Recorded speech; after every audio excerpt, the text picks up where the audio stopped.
കൃഷ്ണപശുവിൻ്റെ കൂട്ടത്തിൽ പെട്ട പശുവാണ്. ചെറിയ പശുവാണ്, പക്ഷെ പാലുണ്ടാവും. ജേഴ്സിയോട് കറക്കാൻ നിൽക്കണ പോലെ നിൽക്കില്ല, കുറച്ച് നേരമൊക്കെ അങ്ങനെ നിൽക്കും. പിന്നെ കുറച്ച് കഴിഞ്ഞാൽ ഇടയ്ക്കൊരു ചവിട്ടോടന്ന് വരും. ജേഴ്സിക്കൊന്നും ആ പ്രശ്നം ഉണ്ടാവില്ല.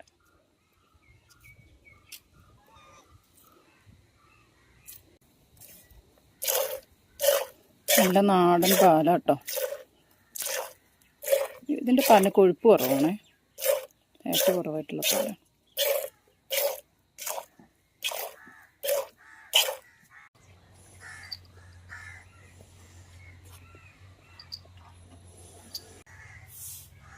നല്ല നാടൻ പാല് കറന്നു കൊണ്ടുവന്നിട്ടുണ്ട്.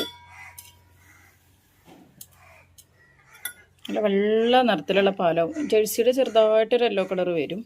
നല്ല നെയ്യാണല്ലോ, ഇതിൽ അത്ര നെയ്യ് വരുന്നില്ല, അതാണ് അത്ര വൈറ്റ് കളർ.